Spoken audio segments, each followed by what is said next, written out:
تفتكر إن العقل البشري ليه حدود؟ الأشخاص دول كسروا كل الحدود، عندهم مواهب خارقة ومهارات عجيبة. اللي هنشوفه ده حقيقي. خليك معايا للآخر وقولي رأيك في التعليقات. يلا نبدأ بذكر الله. سبحان الله وبحمده، سبحان الله العظيم. في ناس بيستخدموا ورق الكوتشينة بطرق مختلفة، مثلا عشان يولعوا عود كبريت.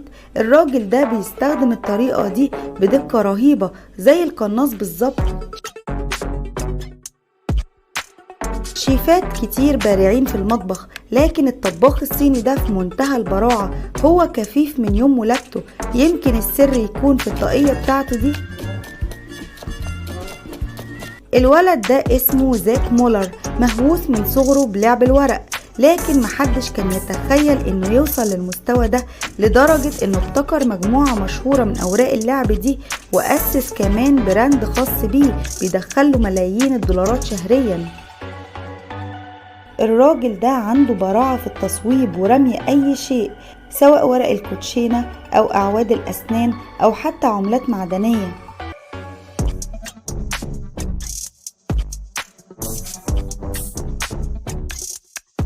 ده بقى مستوى مختلف تماما من المهارة، بارع في التصويب لحد النهاية.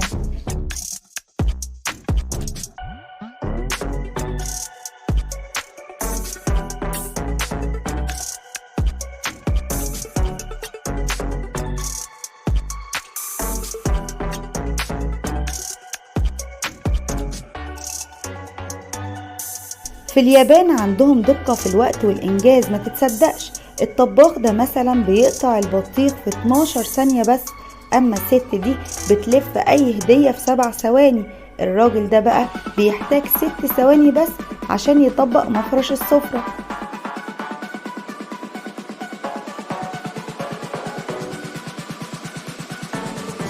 مهما حاولت تتدرب على الركل، تفتكر هتبقى في مهارة الشاب ده؟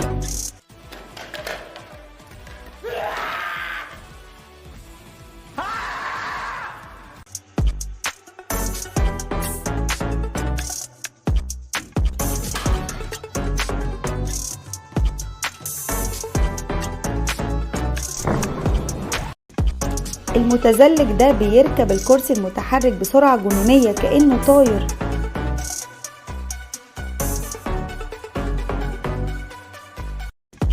محاربو الساموراي كانوا بيستخدموا السيف الياباني ده في القتال في الأماكن الضيقة، أما دلوقتي الوضع اتغير خالص زي ما انت شايف.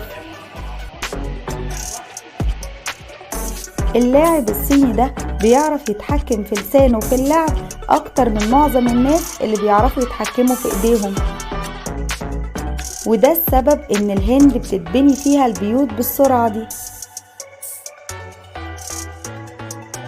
دي أجمل طريقة لإسعاد أي ست، نضف لها بس الترابيزة بالسرعة دي.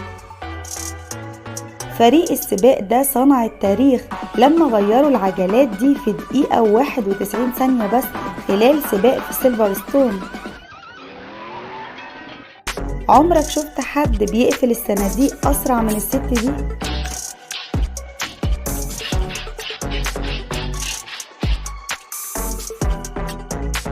البهلوان الكندي ده اسمه تروي جيمس، بيقدر يلوي جسمه بمرونة كأن جسمه مفهوش أي عظم، وبيعمل حركات غريبة فعلا.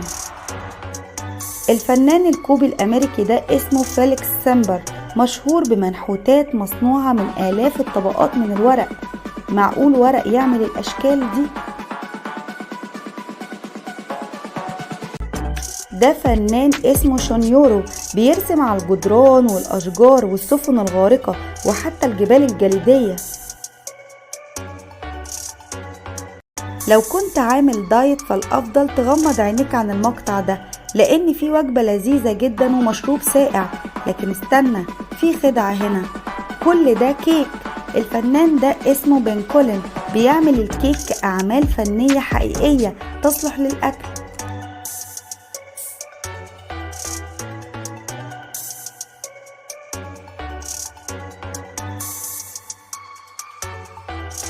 الفنان ده صمم صورة المغني المشهور من 432 مكعب روبيك.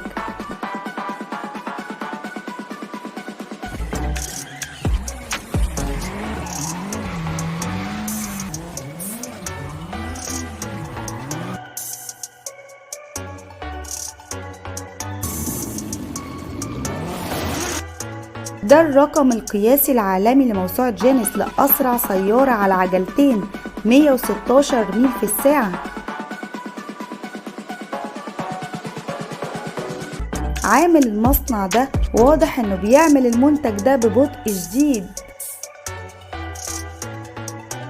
ده بقى يوم عمل عادي جدا لموظفين المطاعم في الصين.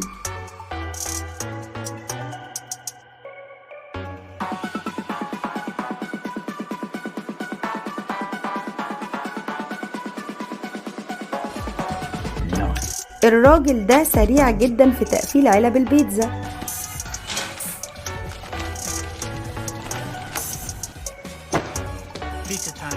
دي رحلة مجنونة على أسطح البيوت في جراند كاناريا، قام بيها راكب الدراجات الاسكتلندي داني ماكسيكل. من أكتر من 10 سنين ساب وظيفته كميكانيكي عشان يمارس ركوب الدراجات اليوم بالكامل، واتدرب ساعات كتير في اليوم عشان يطور مهارته.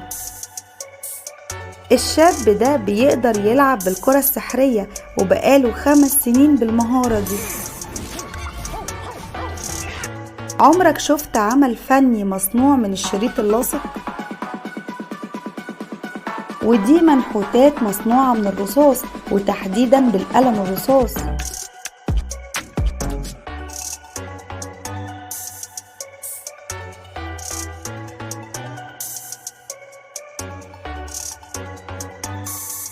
ده شيف ياباني بيقطع سمكة التونة ذو الزعانف الزرقاء، واللي تكلفتها أكتر من $1,000,000. بيعمل منها أطباق غالية جدا.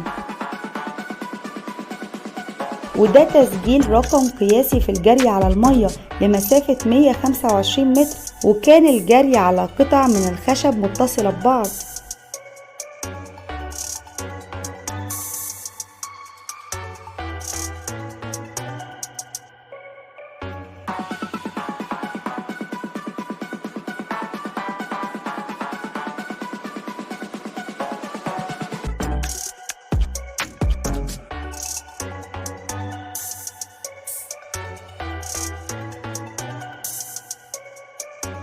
هو الراجل ده بيطير ازاي لفوق بظهره كده؟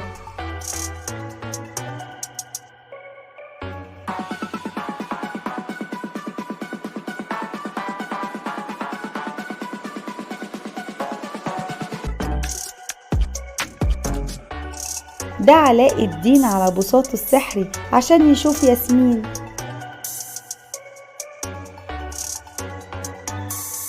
دي بقى تحفة فنية معمولة بفرشة عادية جدا. المنحوتات دي تبان انها حقيقية، لكنها رسومات رقمية ثلاثية الابعاد للفنان تشاد نايت. دلوقتي انا عرفت ازاي بيصوروا الصور دي. لو عجبك الفيديو ما تنساش اللايك والاشتراك في القناة عشان تتابع كل الحلقات الجاية.